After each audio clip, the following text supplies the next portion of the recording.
when it was always back to school shopping, everyone would get excited when you would get to go buy new clothes. I would be like, Dad, can we go to Office Max? And I'd be like color coordinating my folders and buying like the best pens and all this stuff. Like that was just my favorite thing. I loved school supplies. So I just wanted to be a teacher.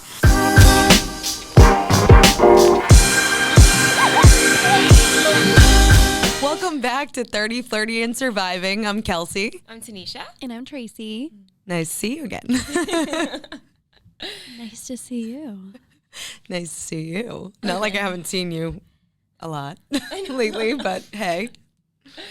So if you want to follow us, you can. You can go to our Instagram on 30 Flirty Surviving Podcast, or you can listen to us on Spotify, Apple Podcast, YouTube, or iHeart. Mm-hmm. Yes.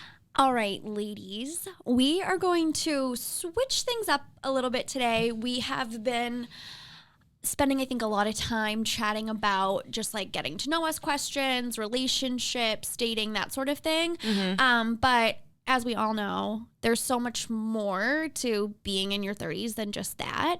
And a huge part of it is career and the workplace.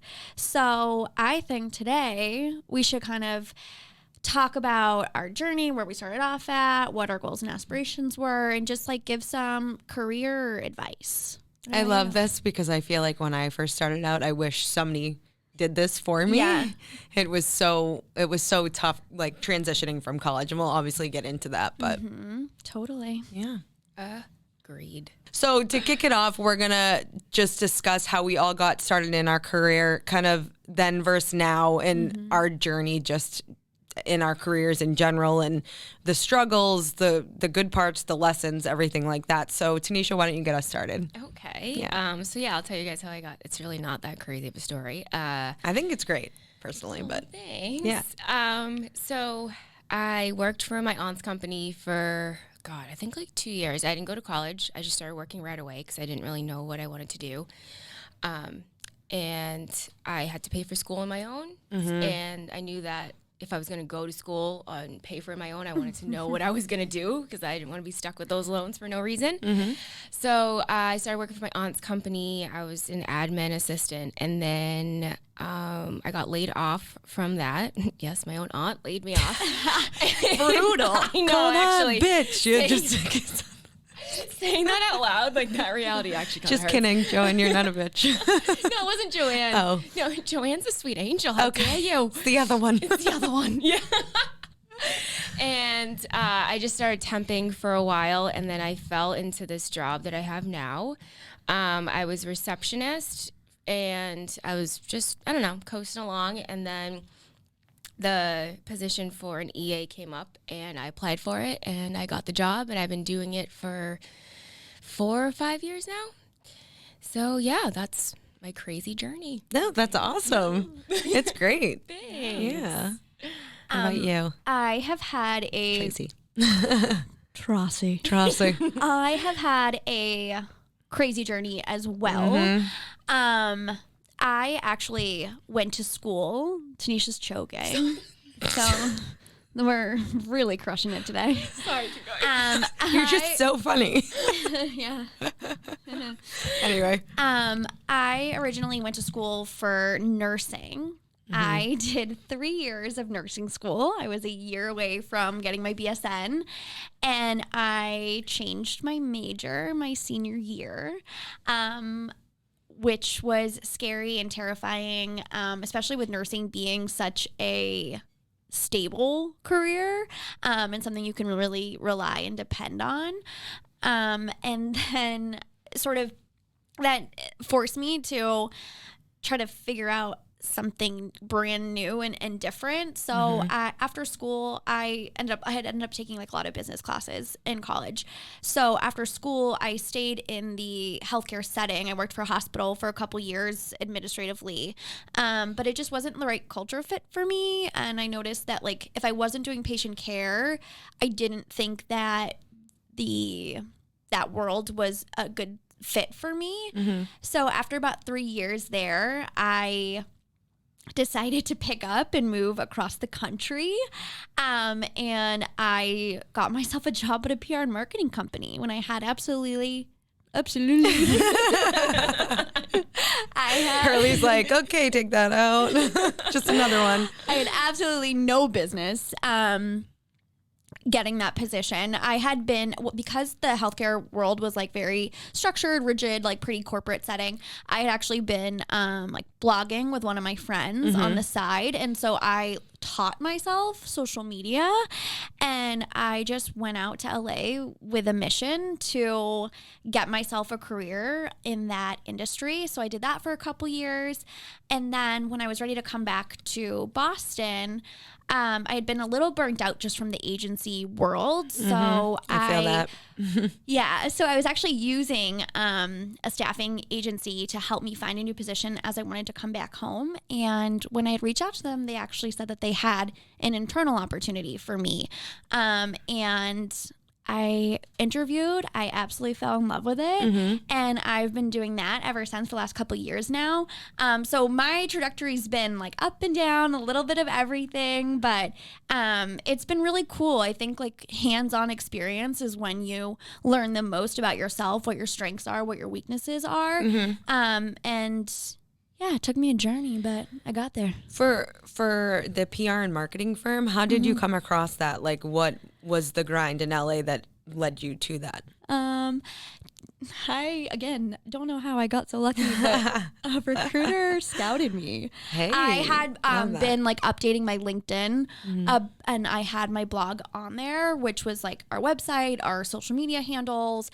I put their responsibilities, like what I was kind of in charge with for everything on there.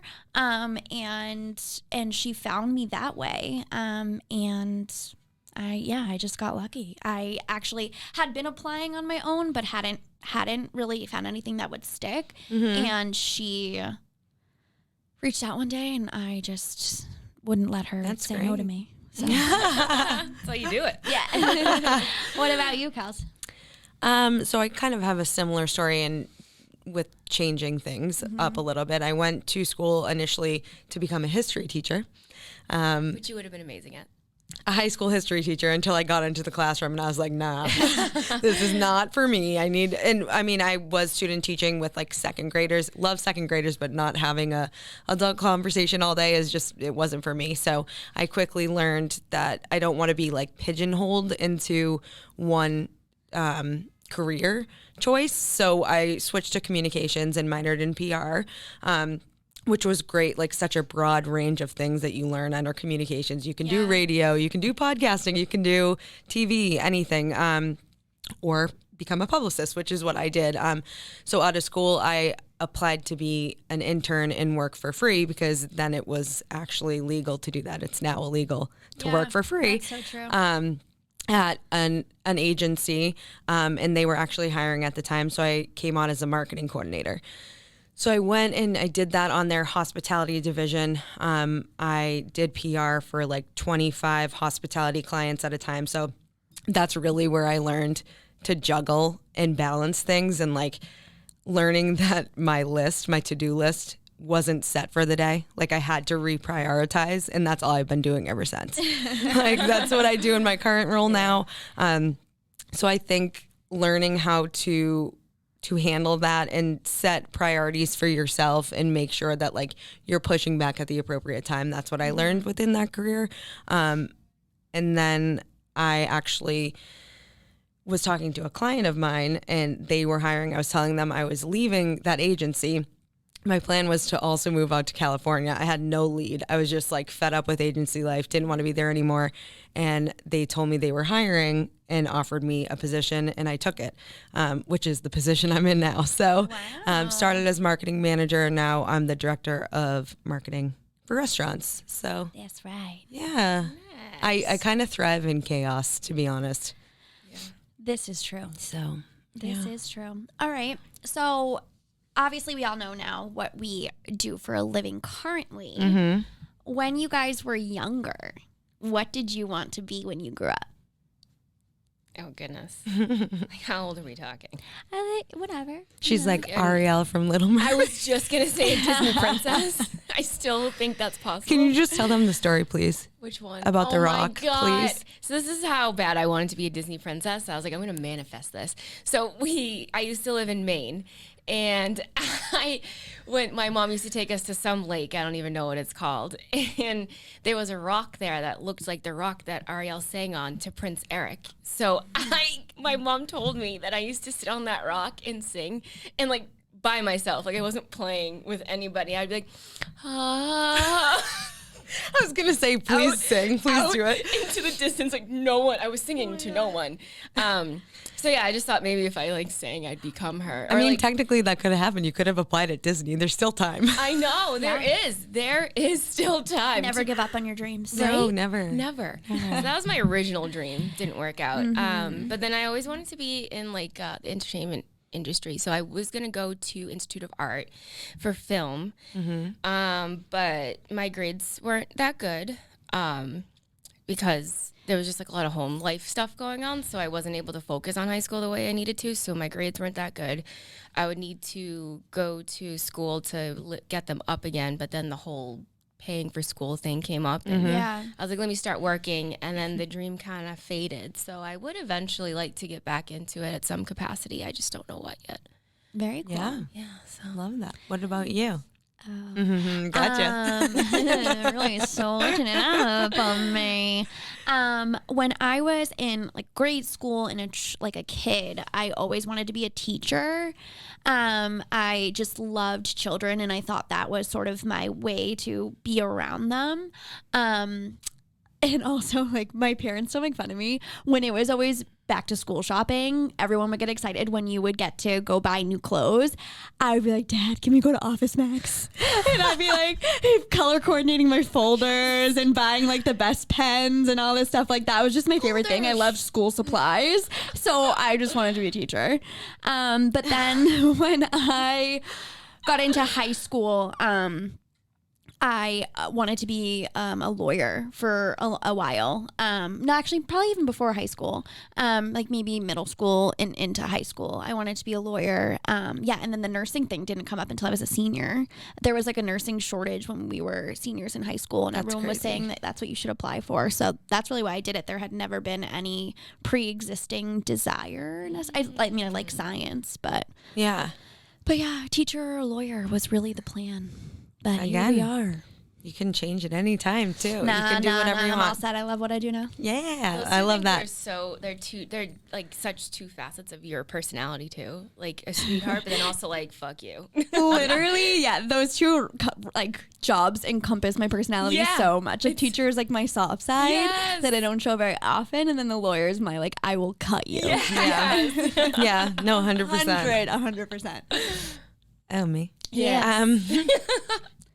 You two just stopped at the same time, and you're like, yes.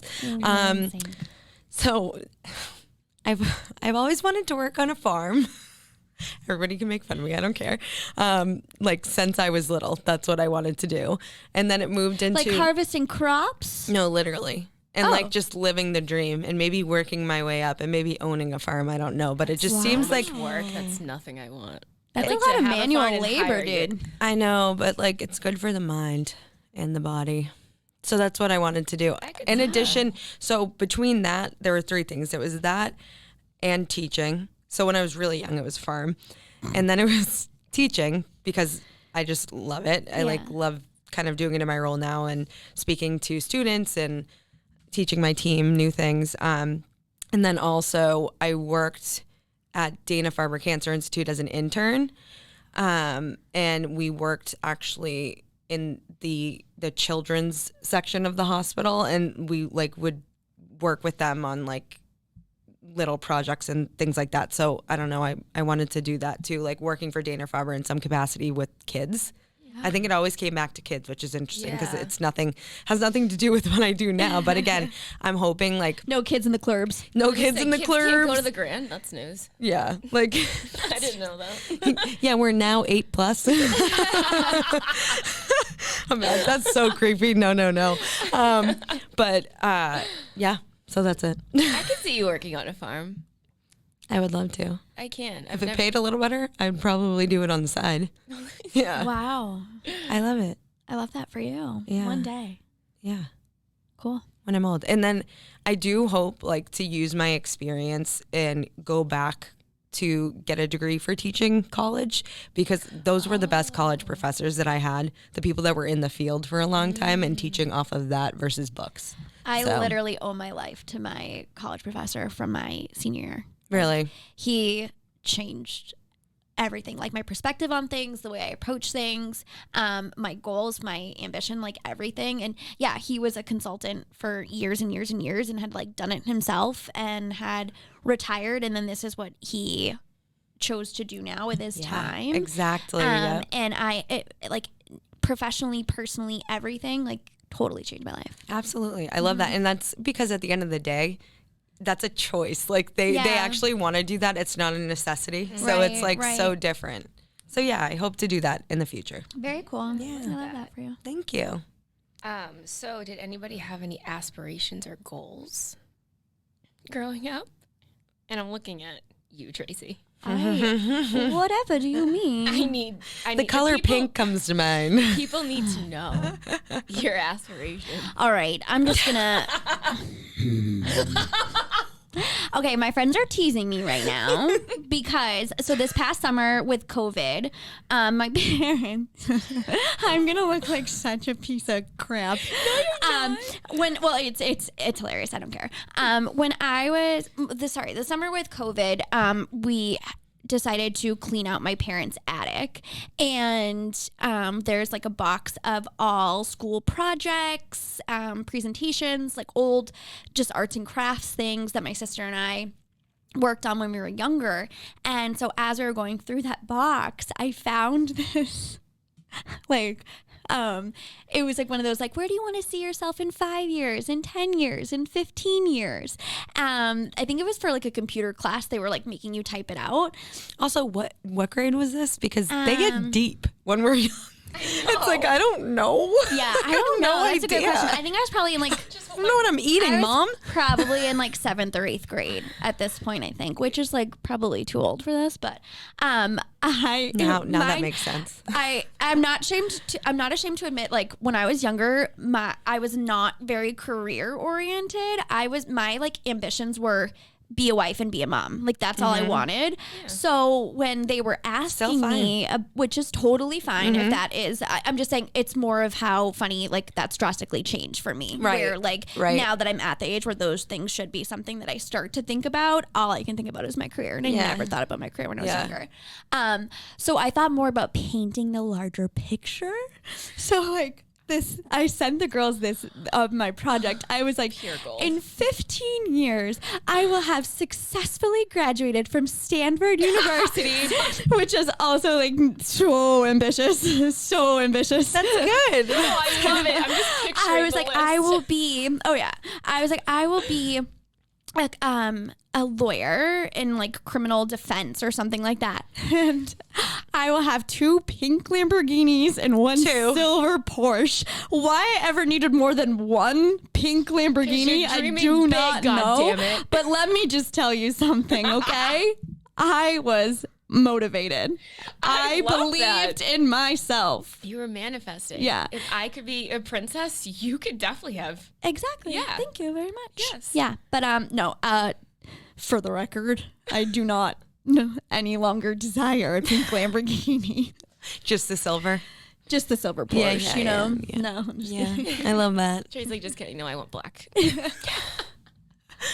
Tanisha? Oh, man. My aspirations? Oh, God. I don't even know. I'm in the same boat. I think it's kind of sad. I don't think I ever had like an idea of getting married. Like, I don't think that was ever on my list. I mean, ever since I was little, I wanted to be in the entertainment business. Like, I was like, I'm going to do something with it. So, yeah, I don't really think I had, like, anything like that. Like, I've always wanted to be a mom. For the longest time, I was like, I'm not going to get married. I'm just going to adopt. I think that was, like, probably a goal of mine, but. Go for it. But, yeah, like, I don't really think I had. Did you? I think my biggest goals were to overcome my I had issues with grades too in high school specifically, and I think that a lot of people doubted me. So it was interesting, like, to see how it changed from high school to college, because I don't know if it was like lack of effort or if I don't know. But my grades were horrendous. And then I went to college and I like challenged myself and I found something that I really loved to do and I excelled at it. So that was all I ever hoped for. And I think that I surprised people. And that's a good feeling. Yeah, Because I'm like, you didn't think I could get here. Fuck and the haters. here I am. What's good? Princess Wave. I'll teach you. Yeah. Thanks, Ariel. Ariel. You sound like the crab. Is that what it is? It is. Sebastian. Yeah. It is. Yes. Great. Yeah. So now switching back to like current times. That was all fun and games and everything. But like, let's talk like serious. Let's talk about being some business women in the workplace. Yes. And I think that sometimes it can be a little difficult. And I mean, do you guys find that you use your voice in the workplace and you push back when you don't necessarily agree with something, or like, not that it's like not your job, because I don't think that's the appropriate response to anything, but like, how do you delegate that, or how do you say like, oh, well, this is who usually handles it, or what? You know? So candidly, this was for sure a struggle for me when I first started working. But probably for the opposite reasons than most people that are starting out in the workforce. Not because I was shy or timid, because I'm normally the first person to speak up and say what's on my mind. And that can sometimes be very blunt, which comes off confrontational. So I had to really quickly learn that there needs to be a certain nuance or finesse to your communication style. And there's nothing wrong with disagreeing with somebody in a professional setting, but I think it's more about avoiding conflict and having a working conversation. So I like, it's tricky. Like in the marketing space, I think it's easier. You're talking about campaign briefs and strategy and all those things. If someone has an idea, you can be like, that's really great. I like that idea, but be more suggestive, like, you know, not to knock their idea down, but I'd be like, well, what do you think about this too? Or how can we combine the two ideas together? Where in other environments, there's more corporate structure and you don't have that wiggle room. Like you kind of have to adhere to the rules and regulations.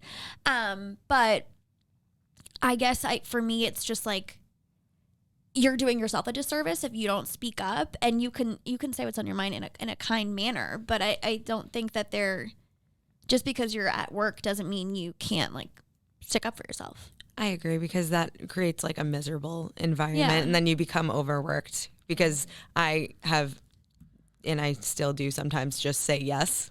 Yes. And it's like, and that thing that we actually posted something to our page, and it was like how to respond. Yeah. I loved that. And it was, what did she say? She's like, she was talking about when you get delegated a task, our human immediate tendency is to shift gears and reprioritize, because you feel like, oh gosh, now I have to do this, stop what I'm doing, and work on this instead. And her suggestion was, when someone delegates you something and you're already in the middle of something else, to say, what's the urgency on this? And then that way you're able to prioritize what the things that you're working on. And is it worth stopping what you're doing and completely taking on something else instead? Because not everyone, even if it's your like direct supervisor, your coworkers, whatever, not everyone knows what's on your plate. And although you want to be a team player and be helpful, you also have to make sure you don't bite off more than you can chew. Because don't forget that like your name's on the line too. And would you rather do fewer things perfectly, or, you know, the best of your ability, or multiple things that are mediocre in terms of result? I think it's beneficial to over communicate, like you're saying. Like, what is the timeline for you? When do I need to get this done by? And that way you set a deadline for yourself, and there's not just this like lingering, okay, well, where is this? What are you doing? You know? Yeah, I agree. Yeah. For me, it was like a confidence thing because when you start off so young, you're new. You don't really know what you're doing per se. So it took me a while to get to a point now where I just honestly I don't overthink what I'm saying. It's very much like if I can't get to something, I can't get to it, and I'll flat out tell you. I can't, even my boss sometimes I'm like I'm working on this right now, and then if he responds like I need this, and I'm like okay, then I will prioritize that. But that took me years to get to that point. For the longest time, I would like overstress and be like I need to get this done, and you know, you can only do so much. You're one person. You're not a machine. You're not a robot. And you need to remind yourself of that, I think, sometimes. I'm the queen of taking work home, too. Like, I'll come home and... Same. Oh, yeah, you are. But, yeah, I think it's just having confidence in your own capabilities and not self-doubting yourself. So when you say, I can't get to something, or if you have to reprioritize or push back, because honestly, pushing back... it's okay to push back on something. Yeah. Like, it is okay, because there are times that I'm given things that I'm like, this really isn't my job, though. And I will either delegate it to the right person. I'll be like, you know, so-and-so can help you on this. Yeah. And it is kind of like what it is at that Yeah, point. you got to know your capacity. Especially if you can rationalize, like, would love to help you with this, but I've already been in the midst of X, Y, and Z. Yeah. So unless like you would rather me push that aside, my bandwidth is full. So it's not just like, no, I can't do it. It's being able to explain to them like what you're already currently working on too, you know? See, I don't do Exactly. Well, I think it's helpful like from a manager's perspective to know that Oh, like my boss. Yeah. Yeah. Yes. Other yes, coworkers? No. No. No. No. Other coworkers, not so much. Like depending on the person.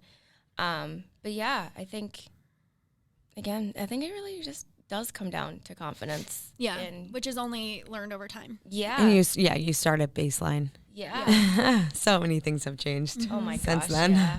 Yeah, because from 20 to 30, I'm a different gal. Yep. Yeah. On the same train as that, speaking of like conflict or communication, what is your favorite passive aggressive or like go-to email one-liner? Like a per my last email. Oh my god. That is just like, you did not pay attention, bitch. Like, that's what I take it as. Like, and it's like, okay. like, yeah, when someone Yeah. asks me for something, I already did it. I'm always like, per my last email. You'll like see it. the attachment there. Yeah. I was just going to say, I like attaching the email. Like, see, please see attached email chain. To be like, I did. So.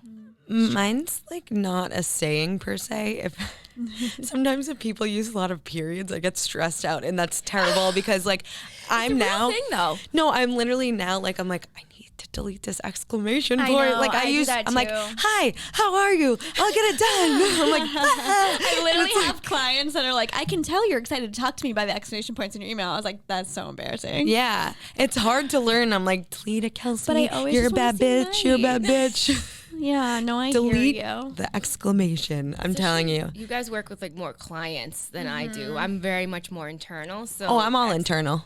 Oh, you are? I thought you like. No, it's not clients. Big Night owns everything. No, I know. I just like vendors and stuff like that. I figured you were interacting with them, but you don't really, do you? No, not really.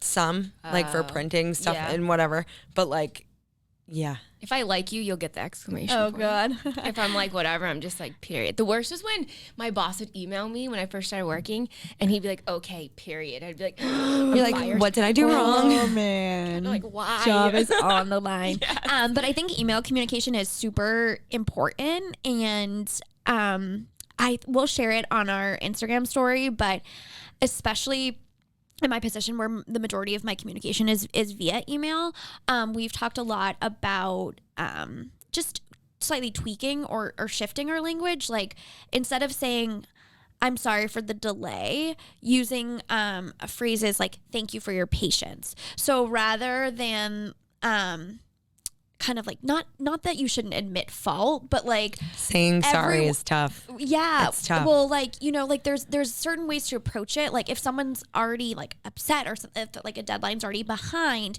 I think you can sort of pacify the situation by just using more powerful language. And it's really helpful in your communications, and just like it's still acknowledging that maybe it was later than expected, but it's not giving them the opportunity to be like, it's not okay. I agree. I need to stop saying sorry. That's something I do. It's like even like a tick, like even Tanisha and I will be like talking to each other at our house and we'll be like, sorry. We're like, stop. Why are we saying sorry? It's like literally we don't even mean it. We're just saying it because it's literally a habit. It's muscle memory. Which needs to not happen.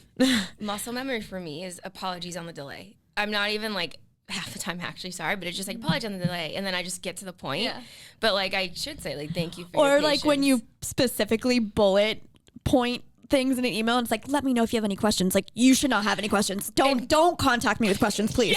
Do not contact me. A lot of people say that that makes them feel stupid, like because it's like, why would I have questions? Like, so like that you're implying they're stupid and they need more guidance. Really? My See, when mind is blown. Yeah. When I say that, it's more or less like I'm here to help. Yeah. That's how I interpret it. Yeah. Yeah, I've seen that around. So interesting. I mean this kind of goes again in the same vein as to my last question, but being a woman in the workplace, what makes it hard, and what would be good to know starting out as a woman in the workplace?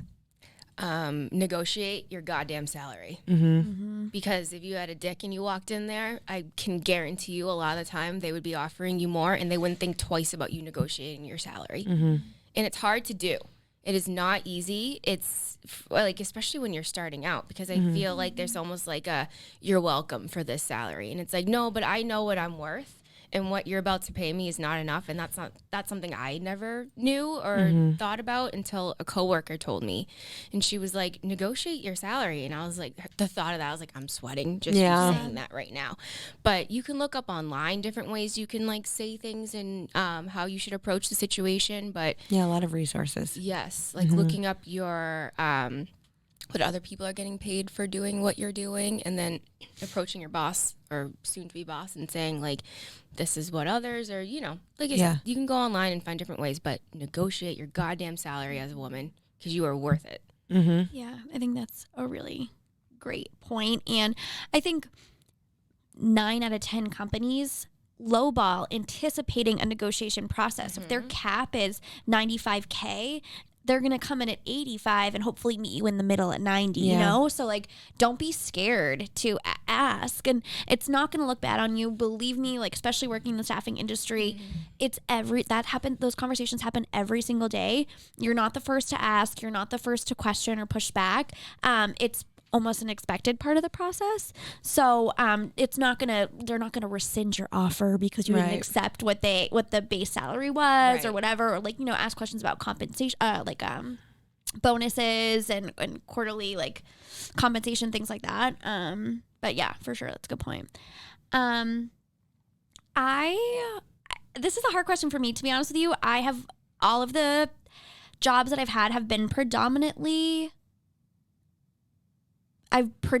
female dominated workplaces or industries. So it hasn't come up for me very often, but it of course every once in a while it does. I've never felt inferior because I've always been really surrounded by strong and powerful women, and I've had them as role models in all of the jobs that I've had. But of course you do get those men every once in a while who are condescending or talk down to you. But for me, I like it. I think it's a challenge. Like, don't take my kindness for weakness. Try to talk to me some way and I'll prove you wrong. I'm very confident in my abilities, and I'm not going to be a doormat for anybody. And let's not get it twisted. Women can make a very toxic workplace. So it's Lord not just have the mercy, men. yes. It's no offense to men, and each is different. But women can also make it very toxic. It's dependent on where you're at. But I think that for me, like maternity leave, we're so behind other countries on stuff like that. It's just wild. It's like, it's basic like human rights. And I'm like, I have like a couple clients who are like global clients, and I'll get an out of office, and it was like, on maternity leave, be back February 2022. I'm like, what in the God's You're like, name yes. is this? I'm like, I gotta move to France. Yeah, or New Zealand, or anywhere. Yeah. But the United States. But yeah, I've always found that interesting, and especially because my sister's pregnant now, it's like something that I think about. Yeah. Massachusetts did just change the maternity laws. You get like an extra 6 weeks, which That's is great. not fantastic, but it's better than Paid nothing. And paid now, I think, too. That's Pretty great. sure they changed that, so it's paid. I'm pretty sure. Don't take my word on it. I haven't looked because, again, not pregnant. But Yeah. You're not? I know, weird, right? No, that's all good. Yeah. All good.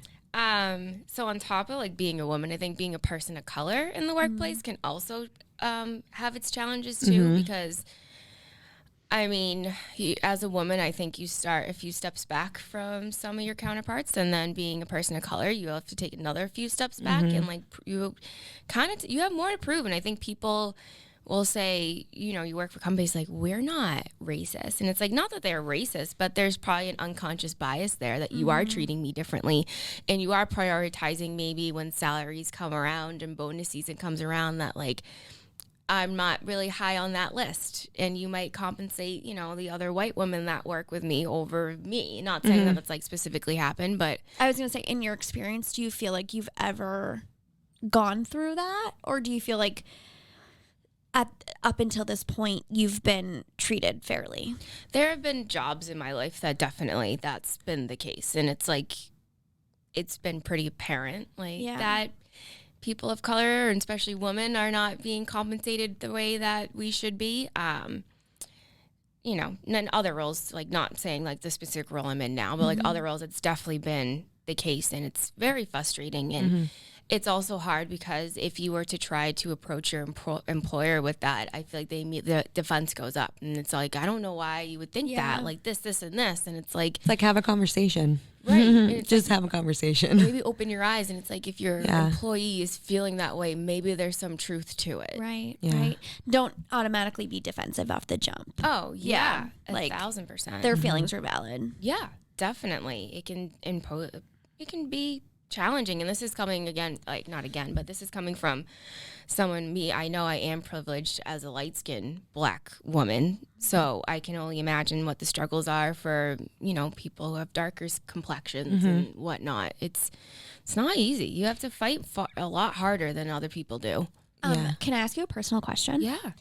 Did you have any reservations from a corporate perspective, like when you went from having your hair like permanently straight or like having your natural curls to braids? Like, does your hair and your appearance in that sense as part of your culture was that ever like, ooh, should I not do this? Will this be okay? Or did you always feel secure in doing those things because it was just true to who you are? Yes, I think until I hit a certain age, and there were comments made before about like looking more professional, and I didn't understand if it was like how I was dressed or not. I had a coworker when I took my braids out be like, finally. Bastard.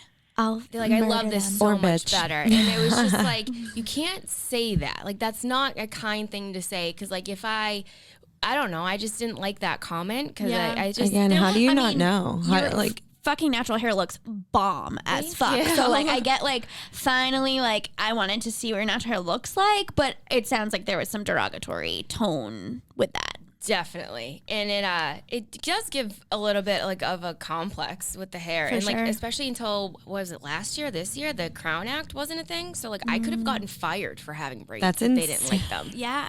Which is wild. and like it's the 21st century. Or having an What? afro just for rocking my natural hair. I could have been Yeah, and like, fired. how is that not professional? I know. It doesn't make any It sense. doesn't make any sense whatsoever. So yeah, that's a really good question. There definitely were some reservations that I had, and like it makes you feel like you have to assimilate to the other people that you work with, and it's just it plays a huge role in your confidence. Huge. Absolutely. 100%. I really hope we continue to evolve with everything across the board, like in the workplace here. Amen. You know, and by here I mean the United States of America. My turn. She loves turns I around know, here. I know. I've had so much caffeine today. It's really illegal. So I want to talk to you guys about something that you overcame or achieved in the workplace that you guys are proud of, because I think that a lot of people struggle with overcoming challenges, especially when you first get your start. And it's very easy to kind of want to give up and like move on to the next best thing, especially in the world we live in now. It's like on demand, like go, go, go. So what is that for you guys? I kind of already touched upon it a little bit. But when I worked at Mass General. I mean, one of the best hospitals in the country. I had a great salary for a employee just coming out of school. Long-term stability, great benefits. I could have stayed there for the rest of my life. So it was a huge risk for me to decide that that was no longer the career path that I wanted. And when I first moved to Los Angeles and decided to make that jump and that leap, I took a job that was minimum wage just to get me out there. So I left like tens of thousands of dollars, like salaried position, to literally be like pinching pennies. And so I was like, bottom, like scraping by. And I just relied on myself to keep pushing and keep going for the things that I wanted.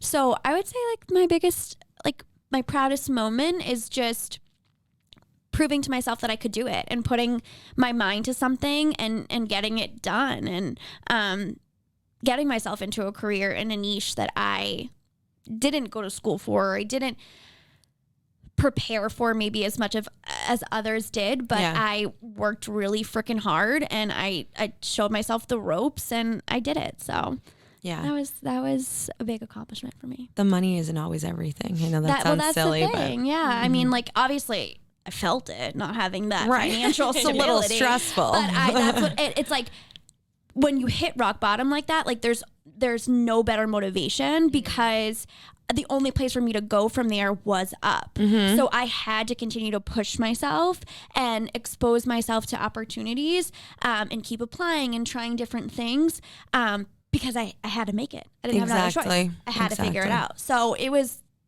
so scary, but worth. I mean, my entire life is different because of it. So. I love that.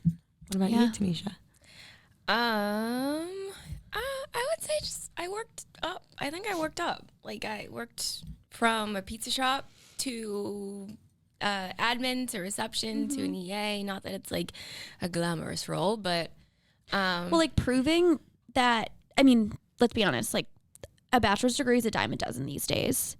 Yeah, and I think you prove that a college education doesn't necessarily determine your ability. Like, you really were able to get yourself in the door without one, and you like it's slow and gradual, and you had to work your way into it, but like, you're smart enough on your own, girl. Thanks, girl. Yeah, it was, especially being in the corporate world without, not that college teaches you that, but you learn certain things in college that I just never learned. I was kind of just like thrown into it. So navigating that on my own, and I didn't have any help. I love my parents, but they didn't help me in that department with like pretty much anything. So I worked really hard, and everything I have, I got on my own, and it feels good. Yeah, I like that. And you know what? I'm only going to go other places from here. So, boom. What about you, Keeks?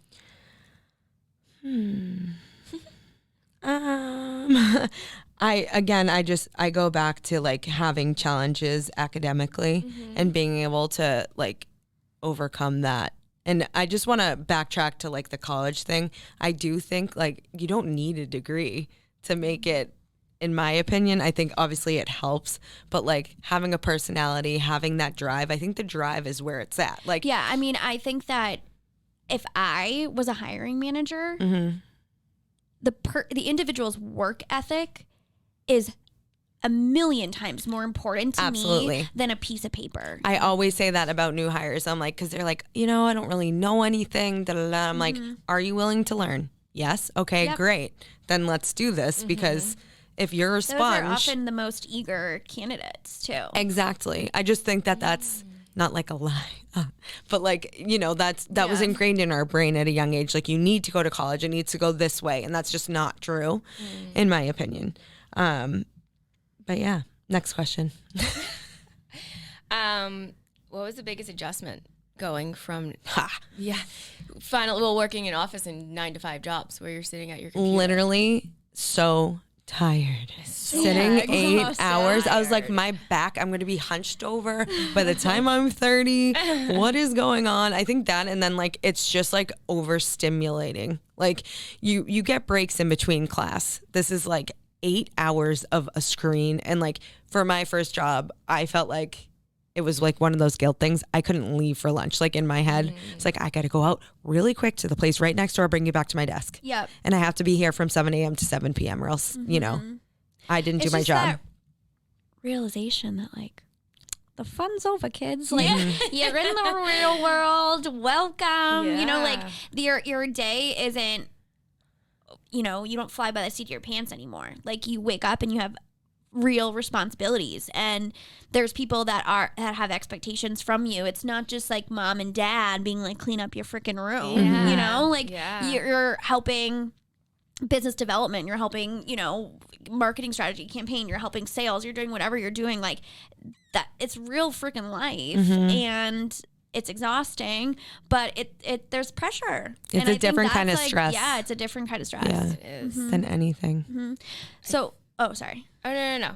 I felt like I was on a hamster wheel. Like, I sometimes still. I think once COVID happened and that work from home and like going to the office balance happened, that helped. Yeah. But I felt like it was like, I remember in 6th grade, there was a song that a teacher brought up. I don't even remember her name, was English, and it was Dave Matthews Band, Ants Marching.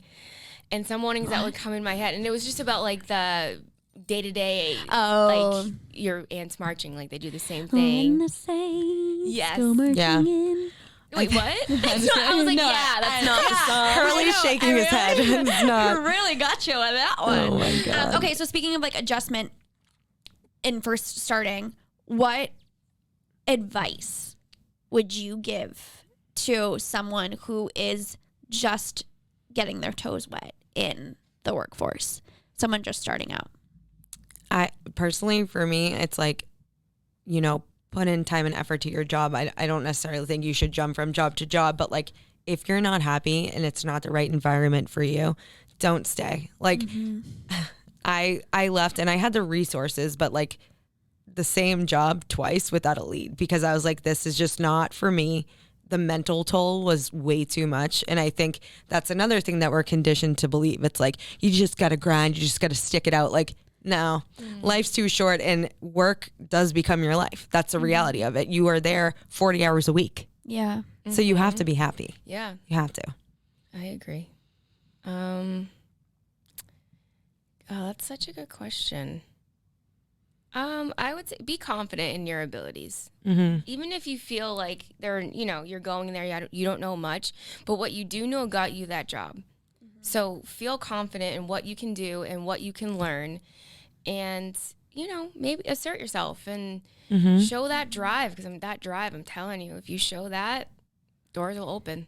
And with that, like, being able to say, like, I'm not sure, I'll get back to you, or I'll get back to you on that is like the best thing I could have learned at an early age, instead of saying, I don't know. So don't say, I don't know. Say, I'll get back to you. Yes. Yeah. I'll take a look at that or something. Because that way you don't have to scramble. Yeah. My biggest piece of advice would be not to compare your journey to anyone else's journey. You know, don't get caught up in what they're making, what your friends are doing.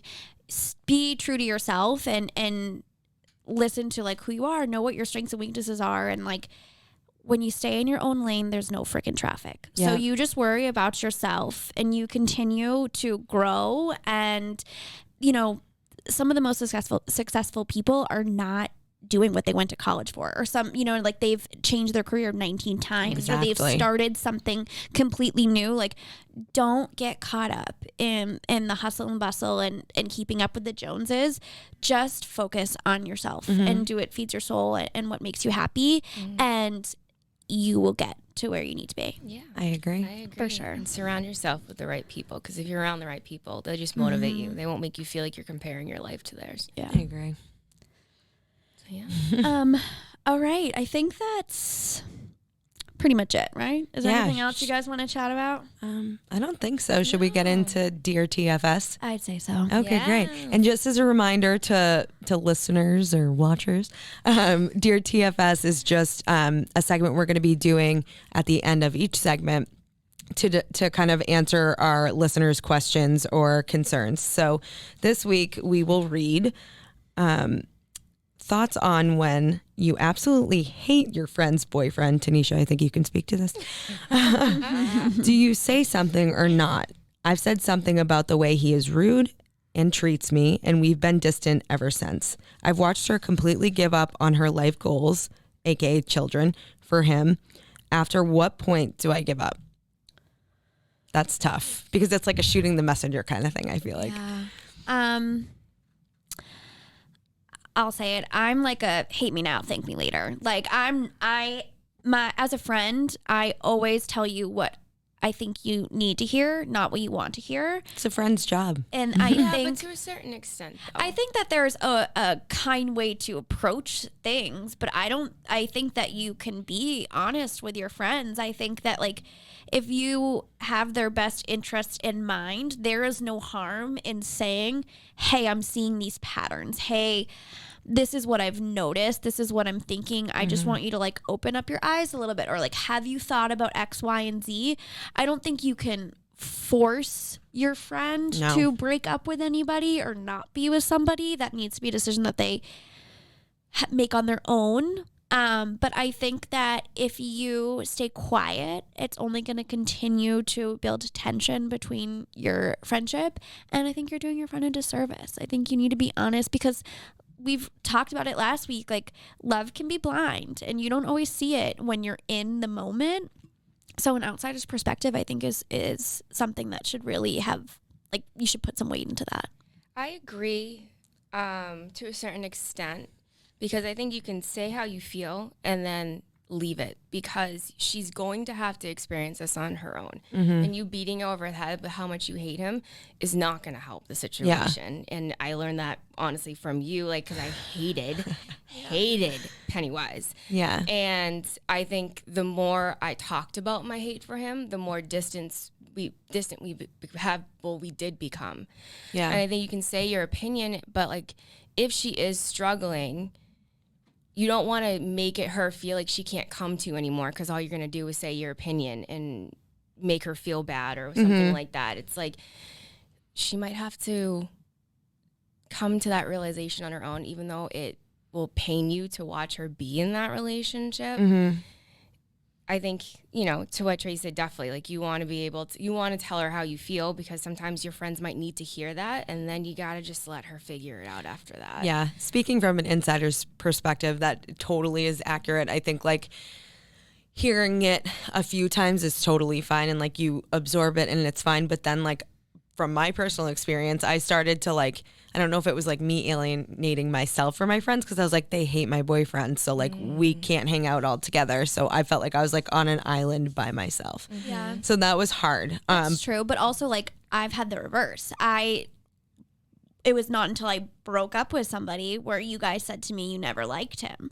And so I was like, well, shit, I could have saved myself a lot of heartbreak if that was mentioned to me prior, maybe, because, and who knows, maybe I wouldn't have, but like, the idea is, you know, I respect my friend's opinion. So again, I think it's worth bringing up. I don't think you can be like demanding about it and tell them what to do, but just say, hey, you know, I have your best interest in heart. This is how I feel, and this is what I'm seeing, and you choose to do whatever you need to do, and I'll be here to support you either way. But if you're asking me, time to cut them loose. Yeah, exactly. But when people make their minds up, they make their minds up sometimes. So it's like, it's so difficult. It is. So this is a tough situation. It is. It's so hard watching your friend go through. It's like when you don't like them, you're like, he's so bad for you. I know. And like, when I was at the end of my relationship, when we broke up, I was like, oh, I like that about like everything you guys said. And I was like, oh yeah, Yeah. So you just hope for the best for them too. Like you say your piece, hope for the best, and you just got to kind of sit back and watch. And it's probably the hardest thing to do as a friend. Yeah. Hardest thing to do. Yeah. Like I know that like, you know, if I had married Pennywise, you guys would have been there being like, I object. Like, Bro, I would have burned the church down. we just have to walk in a church to burn it down, so it's fine. I'm a Catholic girl. I don't know about y'all. I actually need to go repent because I just said burn a church down.